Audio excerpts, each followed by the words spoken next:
Hello guys, नमस्ते दोस्तों, राधे राधे। तो कैसे हैं आप सभी लोग। उम्मीद करती हूँ अपने अपने घरों में खुशी से जीवन व्यतीत कर रहे होंगे। तो ये जो छोटा सा वीडियो है ये मेरे घर में हुए कीर्तन के ऊपर है। कीर्तन से पहले और कीर्तन के बाद की सारी स्थिति को मैं इस वीडियो में दिखा रही हूँ। यह एक छोटी सी वीडियो है। तो सबसे पहले मैंने क्या यहाँ पर भगवान जी की पूजा क्लीनिंग वगैरह करने के बाद पूजा की थी। पूजा करने के बाद में मैंने यहाँ पे ब्रेकफास्ट लंच ये सब बना दिए और उसके बाद फिर माता रानी के भोग की तैयारी करी। मैंने थोड़ा सा प्रसाद बनाया था घर पर मैंने माता रानी को भोग लगाने के लिए। तो खोए के लड्डू बनाए थे मैंने यहाँ पे, मावे के लड्डू, और खीर भी बनाई थी भोग लगाने के लिए। मैंने खीर का भी प्रसाद बनाया था। तो उसके बाद हम यहाँ पे मैट्स वगैरह बिछाने लगे थे। मेरी बेटी ने भी बहुत हेल्प करवाई थी। तो मेरी बेटी ने ही यहाँ पे मैट्स वगैरह ला के बिछाए थे जो लोग आएंगे उनके लिए बैठने के लिए। तो उसके बाद हम दोनों ने लगाई माता रानी की चौकी, जिसमें कि हमारे पास टाइम बहुत कम था क्योंकि वो लोग 2 बजे आने वाले थे और हाँ 10 मिनट थी 2 बजने में। 10 मिनट के अंदर अंदर ही हमें माता रानी की चौकी लगानी थी। तो मैं यहाँ पे थोड़ा लेट इसलिए हो गई थी क्योंकि मैं सुबह मार्केट गई थी, श्रृंगार का सामान लेकर आई थी माता रानी का, और भी सारा सामान लाई थी। तो घर से ही थोड़ा लेट गई थी क्योंकि भोग वगैरह बना के, और फिर मार्केट में भी थोड़ा लेट हो गई थी आने से। मार्केट से भी आई थी थोड़ा लेट। और यहाँ पे फिर जितना कोशिश की थी, जितना हो सका इतना मैंने माता रानी का चौकी अच्छे से सजाई और यहाँ पे सज गई चौकी। और फिर यहाँ पे मेरी बेटी ने फूल बिछाए, मतलब फूल स्वागत के लिए, आने वालों के लिए भी जो कीर्तन करने आएंगे, और माता रानी का भी स्वागत किया था फूलों से। तो उसके बाद ये लोग आ गए कीर्तन वाले। और यहाँ पे हमारे यहाँ पे नहीं, पहले कीर्तन करने से पहले ढोलक की पूजा होती है। आप लोग भी कमेंट करके मुझे बताना आपके यहाँ पे भी होती है ढोलक की पूजा। तो मैंने यहाँ पे ढोलक की पूजा कर दी और फिर स्टार्ट हो गया कीर्तन।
तो बस हो गया यहाँ पे कीर्तन और सब लोगों ने डांस किया, बहुत इंजॉय किया माता रानी के कीर्तन में। सभी लोगों को बहुत अच्छा लगा माता रानी के कीर्तन में। तो बस नाश्ता वगैरह कराया और उसके बाद सब लोग चले गए घर पे। तो जिस दिन कीर्तन होता ना उस दिन ये मैटर्स वगैरह या कहीं भी क्लीनिंग नहीं करते, माता रानी की चौकी भी नहीं हटाते उस दिन। मतलब पूरी रात अखंड ज्योत जलती रहनी चाहिए। ऐसा बोलते हैं कि माता रानी आती हैं रात को, दर्शन दे के जाती हैं, तो पूरी रात ऐसी ही ज्योत जलनी चाहिए। और घर में सभी लोग को जगना चाहिए जिस दिन कीर्तन होता है उस दिन कीर्तन की रात को। लेकिन मेरे यहाँ पे तो सिर्फ मैं अकेली ही जागी थी, सब लोग सो गए थे।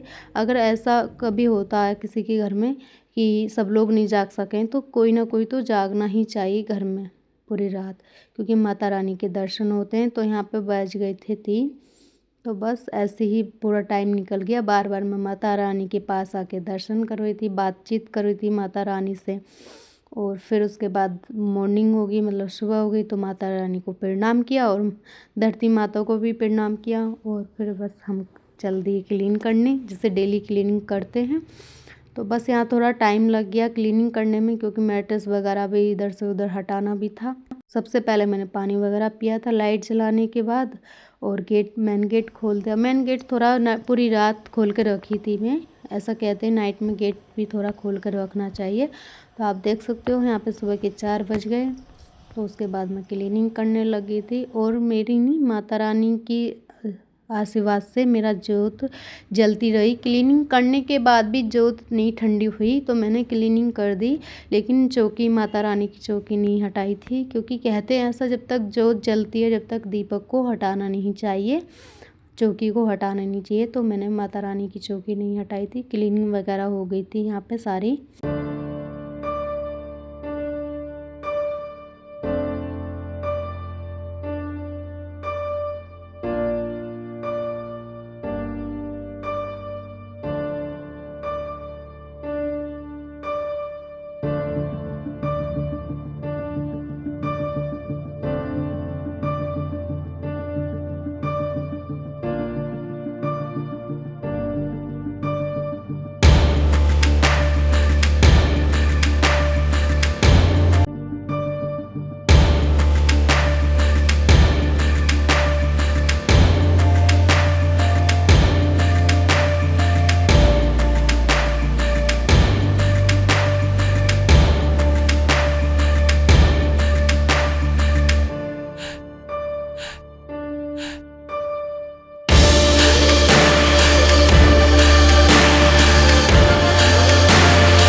तो बस यहाँ पे 10 बजे दीपक ठंडा हो गया था, तो फिर मैं माता रानी की चौकी वगैरह हटा दी, क्लीनिंग कर दी यहाँ पे।